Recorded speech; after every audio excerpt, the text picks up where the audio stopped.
Madame, mademoiselle, monsieur, bienvenue sur Metro News. Voici les principaux titres qui seront développés ce soir. Comme annoncé, les écoles ont rouvert leurs portes ce lundi. Cette timide nouvelle rentrée scolaire s'est faite sur fond de crise. Des parents critiquent le gouvernement qui n'adopte aucune mesure pour les accompagner. Les noms de plus de 800 mandataires du PHTK ont été supprimés de la plateforme d'enregistrement en ligne. Les responsables du parti pointent du doigt le CEP qui serait responsable de cette manœuvre. L'Office national d'identification, ONI, a déjà produit plus de 300 000 nouvelles cartes pour la période allant de fin 2015 à date, selon le directeur de cette institution qui annonce la poursuite de l'authentification des cartes d'identification nationale.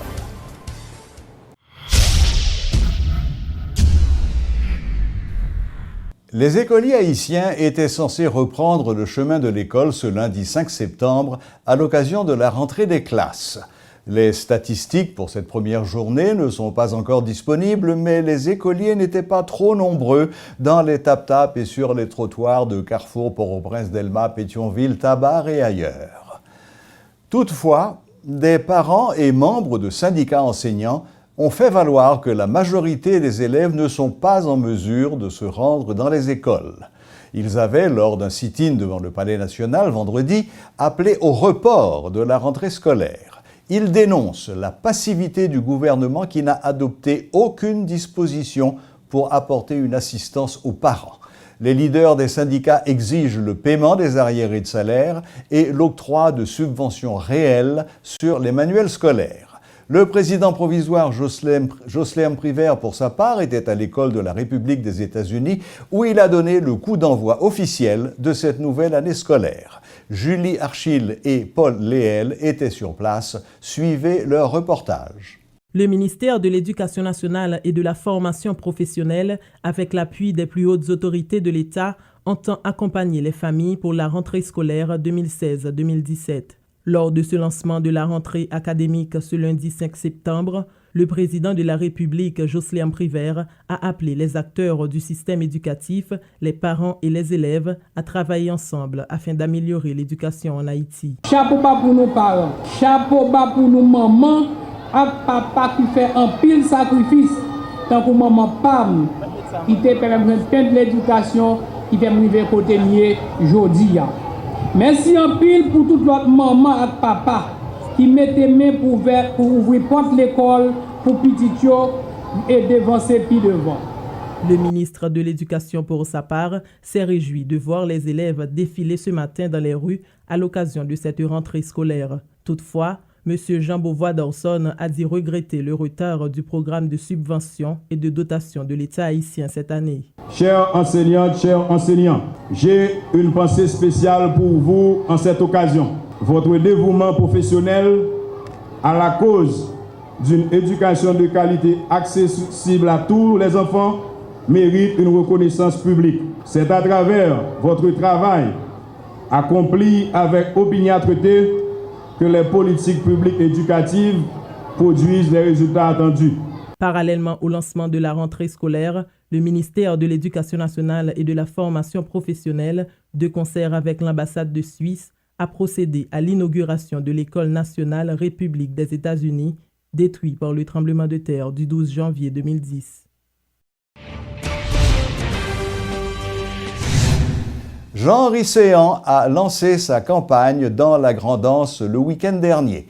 Le candidat de la plateforme Rémy Haïti a effectué une tournée à travers les communes de ce département tout en rencontrant des représentants de divers secteurs. Une occasion pour lui de présenter son programme axé sur la jeunesse et sur l'emploi. Parce que nous-mêmes dans Rémy Haïti, nous disons pas d'exclusion, tout le monde la donne.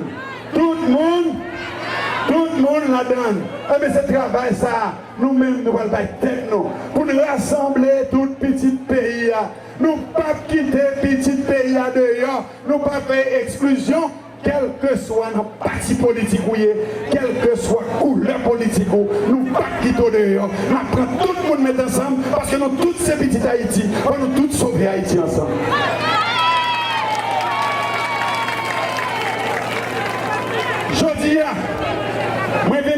devant nous là, nous gagnons papa la jeunesse là. Nous gagnons monde qui pique dans les jeunes, monde qui croit changement pays ça, faut le faire avec jeunes. C'est pour ça nous prenons rendez-vous avec jeunes.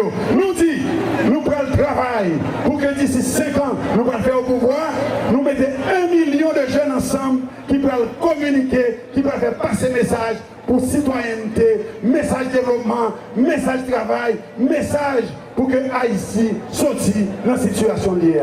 Jeunes côté nous. Jeunes côté nous. Jeunes côté nous. Est-ce que nous parlons pour nous faire une leçon dans l'élection? Est-ce que nous parlons pour nous voter papa jeune? Est-ce que nous parlons pour nous voter les gens qui croient dans la jeunesse là?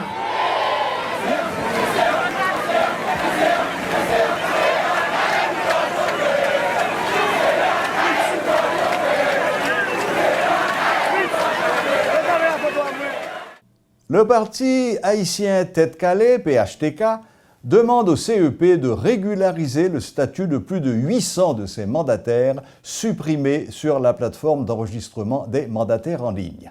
Lors d'une rencontre avec la presse ce lundi, les principaux responsables du PHTK ont fait savoir que l'institution électorale parle d'une panne de la plateforme afin de justifier la suppression de ses mandataires sur le système. Reportage Éloge Milfort. Lancée à Léogane le 26 août dernier, la campagne électorale de Jovenel Moïse a déjà franchi la barre de 40 réunions publiques. De quoi satisfaire son conseiller politique Guichard Doré, qui se dit une fois de plus confiant en la victoire du Nèg Banana.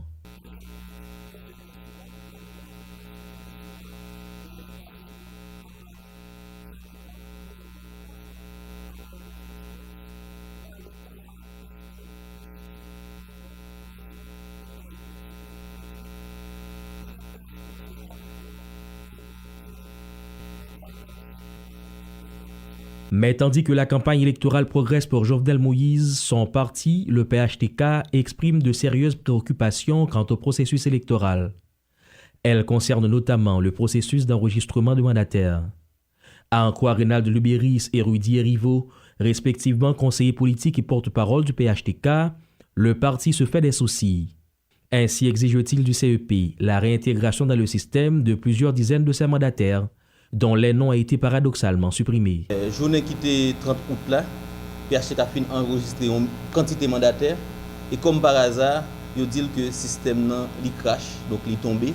À notre grande surprise, ils ont supprimé une quantité importante de mandataires pour nous, nous avons déjà enregistrés. On a demandé au Conseil électoral provisoire à corriger rapidement, à savoir normaliser sur question mandataire, parce que c'est un bureau de vote et un mandataire. Donc, nous ne pouvons pas comprendre que c'est pendant que nous avons enregistré en ligne mandataire PHTK et puis coïncidence troublante, système tombé.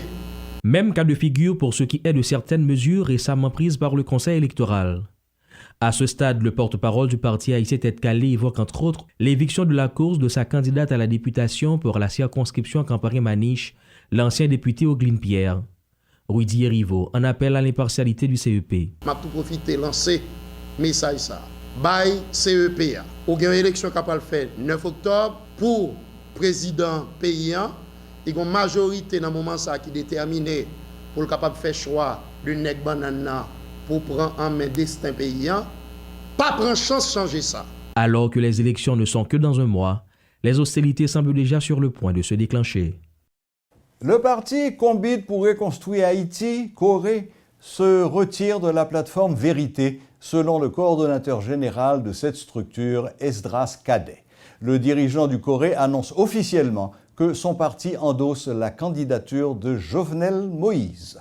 Reportage Éloge Milfort et Gaston Delpech. C'est à la salle de conférence de l'hôtel Ritz-Kinam à Pétionville que les dirigeants du parti Combit pour reconstruire Haïti-Corée ont annoncé leur retrait de la plateforme politique Unité. Et Esdras Cadet, qui s'est fait accompagner d'un membre du directoire de son parti, a en effet expliqué que de profonds malaises seraient à l'origine de ce retrait.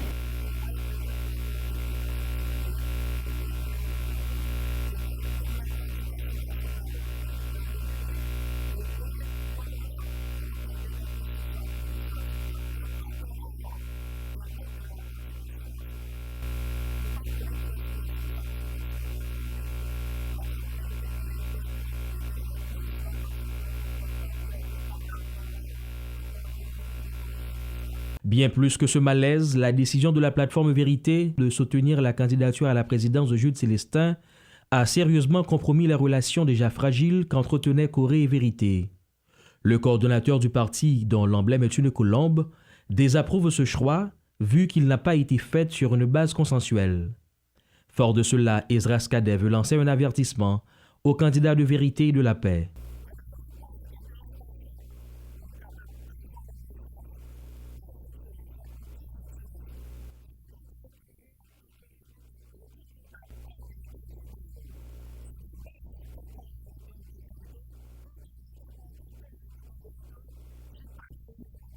Et comme Combit pour reconstruire Haïti se retire de la plateforme Vérité en raison de désaccords, notamment à propos du candidat à la présidence, il se sent plus libre de rendre public son propre choix.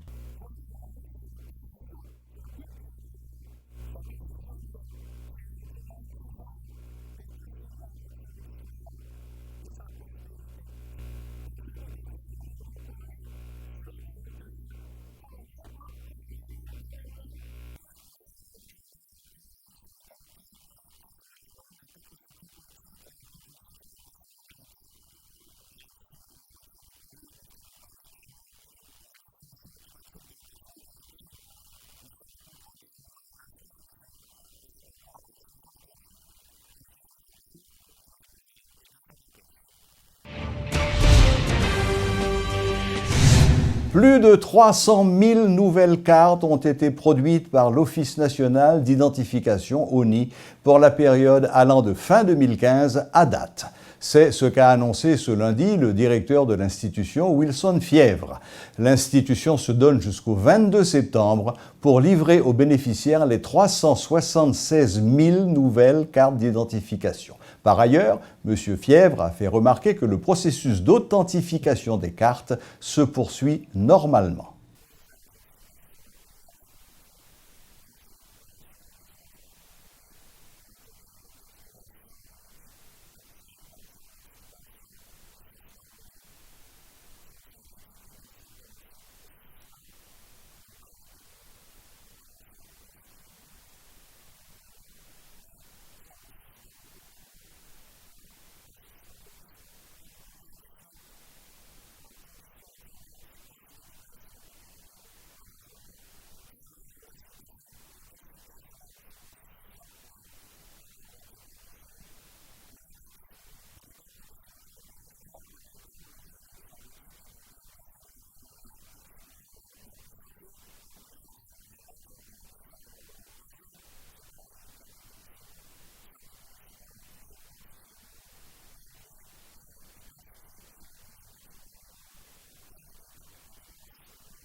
Les spoliateurs ne chôment pas. Ce lundi, la famille du chanteur Jay Perry a été la cible d'individus qui se présentent comme des autorités judiciaires et qui ont tenté de démolir leur maison.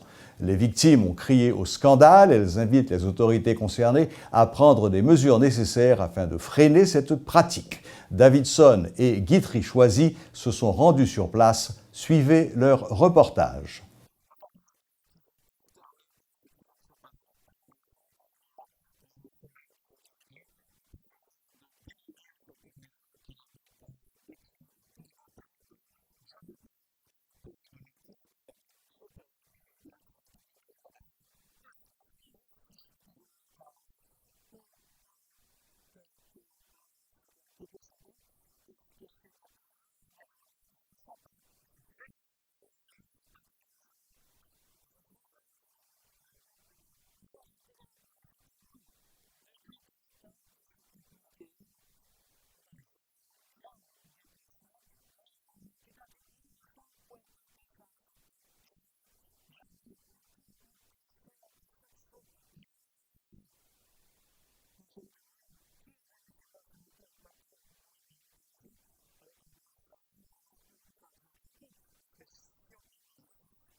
Bonsoir, Monsieur le ministre.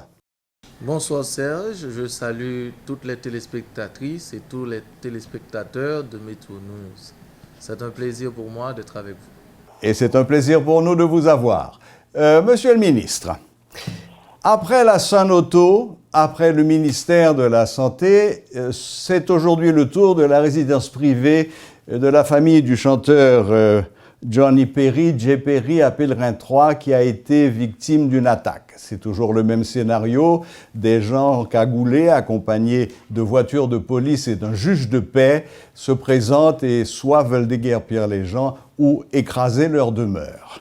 Qu'est-ce que votre ministère compte faire contre ces gens qu'on n'a pas vraiment encore identifiés, semble-t-il? Y a-t-il eu des arrestations dans le cadre des affaires précédentes? Et qu'est-ce qui se passe? Merci pour la question. Évidemment, depuis quelque temps, nous assistons à une recrudescence d'actes d'insécurité foncière.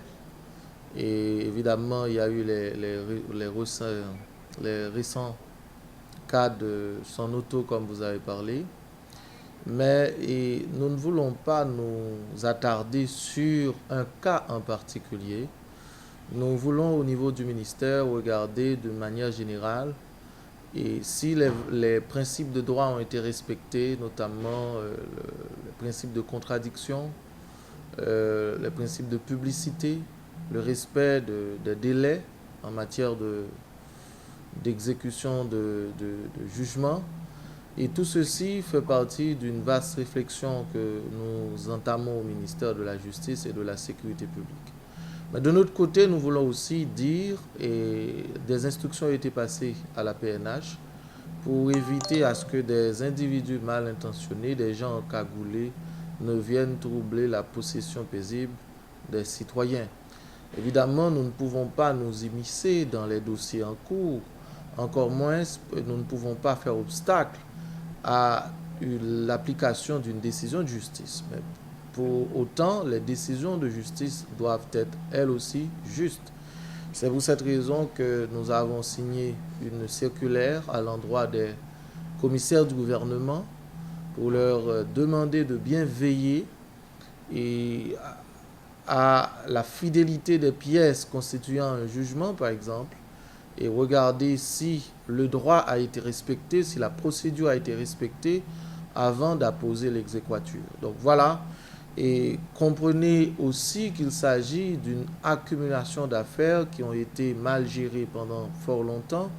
Il me semble qu'on pourrait parler de décisions et de jugements pris par défaut et qu'il y a lieu de s'inquiéter évidemment, mais il n'y a pas lieu de nous alarmer. Évidemment, au niveau du ministère de la Justice, nous avons la direction des affaires judiciaires. Le doyen du tribunal civil de Port-au-Prince a été invité à une rencontre. Le commissaire du gouvernement a été convoqué. Nous sommes en train de travailler. Nous avons eu ce matin le commissaire du gouvernement près du tribunal de première instance de Jacmel. Nous sommes en train de travailler. Évidemment, la justice ne vit pas de scandale. Nous ne pouvons pas parler des détails qui sont soumis à l'appréciation des techniciens du ministère, mais évidemment, des sanctions seront prises contre tous ceux qui seraient impliqués dans des actes de banditisme visant à mettre en difficulté des gens dans leur possession, dans leur propriété. Merci, Monsieur le ministre. Dans le même ordre d'esprit, le directeur du CONALD, Comité national de lutte contre la drogue, nous a fait savoir qu'il avait établi une liste d'environ 70 résidences privées qui étaient, semble-t-il, le fruit de trafic de drogue ou de dealers de drogue, et cette liste de 70 résidences devrait être récupérée par l'État haïtien. Est-ce que le CONALD travaille en étroite collaboration avec vous et est-ce un dossier que vous avez vous-même suivi? Bon, je rappelle à votre attention que la CONALD, la Commission nationale de lutte contre la drogue, est une commission interministérielle dont le ministre de la Justice et de la Sécurité publique en est le vice-président. La CONALD est dirigée par son président qui est le Premier ministre Escalité. Évidemment, au niveau de la CONALD, il y a un bureau de coordination dont j'ai été moi-même coordonnateur au cours des années de 2012.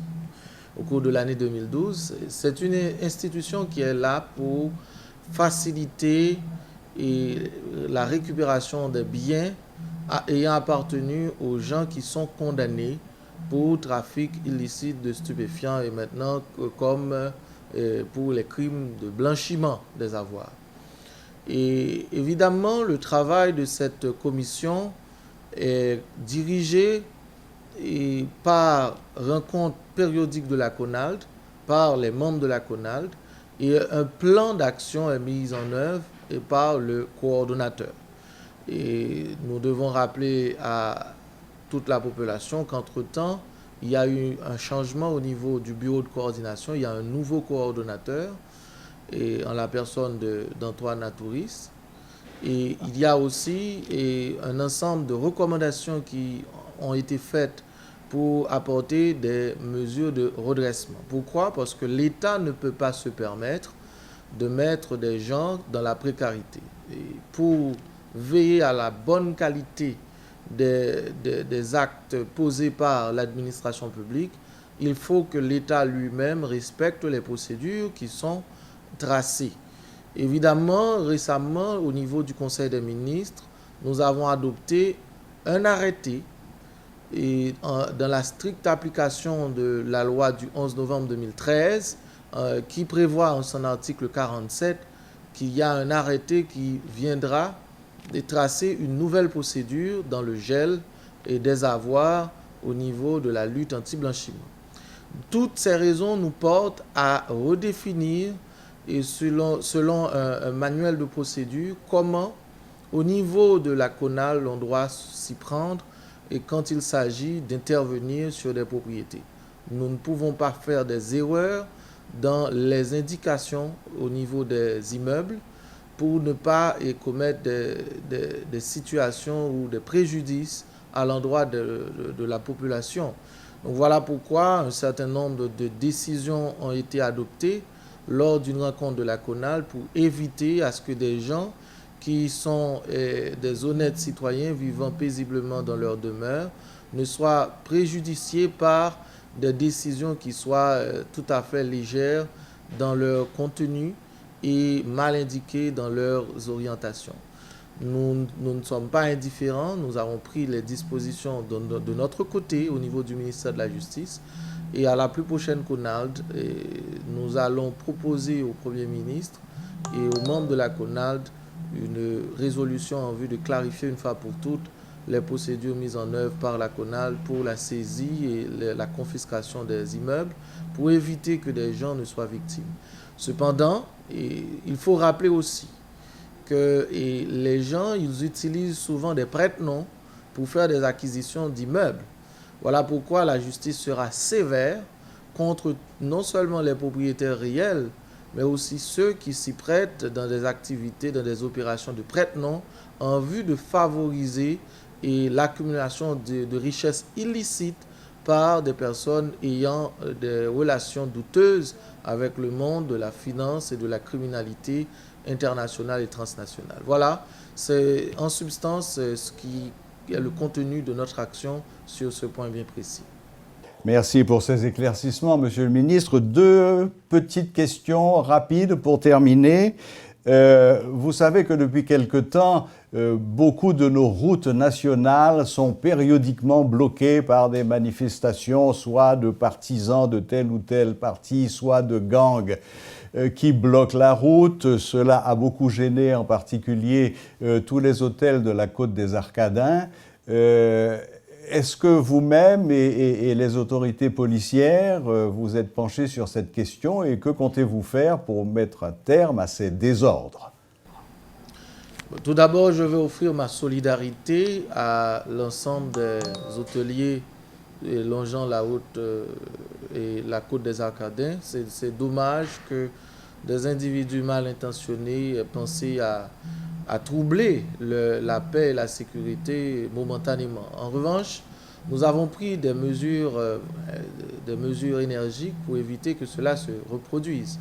Et nous avons été très fermes, notamment à l'endroit des magistrats de la commune de l'Arcaillère et de la commune de Cabaret. Et nous reconnaissons que nous sommes en démocratie, chacun a le droit de s'exprimer, d'exprimer ses revendications, mais personne n'a le droit de troubler l'ordre public et de prendre les citoyens en otage, de prendre la route en otage. Voilà pourquoi nous avons convoqué ce matin le directeur central de la police administrative, ainsi que l'inspecteur général en chef de la PNH, qui est membre du CSPN, pour leur dire que de leur côté, ils doivent prendre les dispositions, ils doivent anticiper pour que les routes nationales, et toutes les routes d'ailleurs, ne soient bloquées et que ces manifestants ne perturbent pas le bon fonctionnement, le droit que tout un chacun dispose de pouvoir circuler librement. Et là, nous voulons profiter de votre antenne pour lancer un message à la population, pour leur dire de ne pas prêter à la manipulation, d'éviter de conforter le camp de ceux qui troublent l'ordre public et que nous avons besoin des investissements, nous avons besoin que le pays fonctionne. Voilà pourquoi il faut éviter de se laisser servir par des gens mal intentionnés, par des manipulateurs, en vue de faire du tort à nous autres aussi et au sein de la population. Et de notre côté, nous sommes en train de nous équiper avec les moyens dont nous disposons. Et nous avons une réunion avec la direction de la police routière pour essayer de regarder comment anticiper sur les routes nationales et éviter que les vacanciers, que tout le monde d'ailleurs ne soit troublé dans la jouissance de leurs droits, dans la jouissance de leurs droits. Voilà. Une toute petite dernière question, Monsieur le ministre. Suite aux attaques qui avaient été menées contre l'hôtel Marriott et Digicel, qui avaient essuyé des coups de feu, le gouvernement américain avait délégué en Haïti un certain nombre d'enquêteurs du FBI. Est-ce que vous pouvez nous dire où en est cette enquête? Bon, je laisserai à la police de donner des détails plutôt techniques, mais ce que je peux vous dire, et l'enquête est pratiquement achevée. Il y a de nouveaux éléments qu'il faudra approfondir. Vous savez que l'on a dû faire appel aux nouvelles technologies de l'information et de communication. Certaines douilles ont été étudiées dans des laboratoires étrangers et en vue d'établir la traçabilité, la connexité.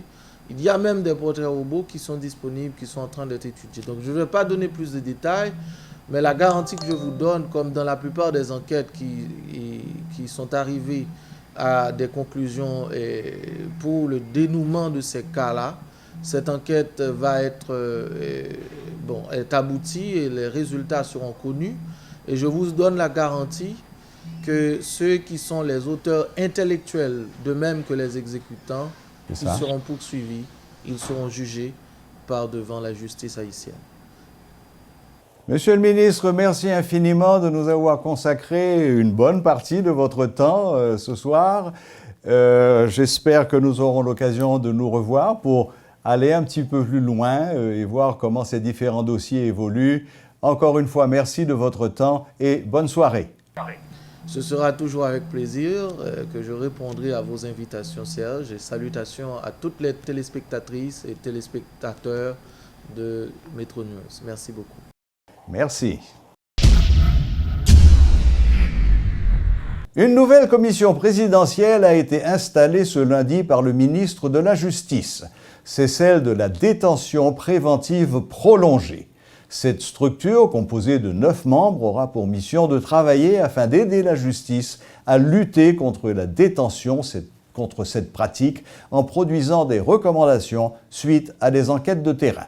Le ministre de la Justice, Camille Junior-Édouard, annonce parallèlement d'autres actions, toujours dans le cadre de la lutte pour désengorger les prisons haïtiennes. Reportage, Lucner Garot. Encore une commission présidentielle pour réfléchir sur un problème dénoncé par de nombreux citoyens et pour lequel aucune solution efficace n'a encore été trouvée jusqu'ici, la détention préventive prolongée. Désormais, 9 personnalités du monde judiciaire vont travailler durant 3 mois afin de formuler des recommandations aux autorités. Visites dans les prisons, auditions des concernés constituent entre autres les tâches qu'auront à effectuer les membres de cette commission installée ce lundi par le ministre de la Justice. Camille Junior-Édouard, instigateur de cette initiative, mise gros. Aller dans toute prison qui est dans le pays, dans tout centre carcéraux, tout commissariat côté que il y a une rétention de personnes, identifier et statuer et dresser une liste qui s'appelle liste monde qui est en situation de détention préventive prolongée. À partir de liste qui sont listes qui fiables, planifier des audiences correctionnelles et avec les commissaires du gouvernement et les doyens pour être capable et permettre que les gens qui sont dans situation ça soient capables de passer devant juge. Certains diraient une commission de plus. Mais à cette réflexion, le ministre Camille Junior-Édouard répond. Le problème a assez duré et il fallait commencer quelque part.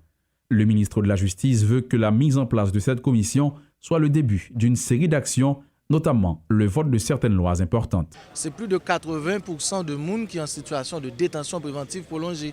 Donc, on dysfonctionnement. Et réponse là, nous avons baillé avec la commission qui a fait travail ça dans toute juridiction dans le pays.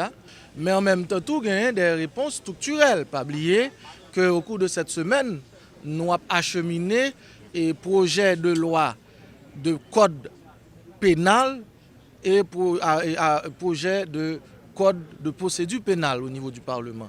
Et à partir de l'adoption de code ça, nous allons gagner des réponses institutionnelles capables à ça. Avant même d'être installée, la commission présidentielle sur la détention préventive prolongée a déjà réalisé plusieurs séances de travail en vue notamment de définir la stratégie qui sera mise en place pour accomplir cette grande mission. Si Joab Dello, président de la commission, veut être optimiste, il doute toutefois de pouvoir y arriver en 3 mois, sachant que la prison civile de Port-au-Prince, à elle seule, affiche aujourd'hui 4 370 détenus, dont 3 840 sont en situation de détention préventive prolongée. On a travaillé sur un questionnaire d'enquête qui a permis que nous recueillir informations sérieuses pour nous identifier combien de monde qui est en situation de détention préventive prolongée. Et Jean-Ministre se dit tout à l'heure, c'est monter une base de données réelle qui permet que, quel que soit côté dans le monde, là, on est capable de gagner de l'information sur le système carcéral. À chaque problème, sa commission, mais elles ne sont pas nombreuses, celles qui ont pu réellement apporter des solutions concrètes. Entre-temps, certains se demandent quand renforcera-t-on réellement les institutions plutôt que de créer des commissions pour faire le travail à leur place. Voilà, jusqu'à la prochaine. Merci de votre fidélité sur la même chaîne, à la même heure.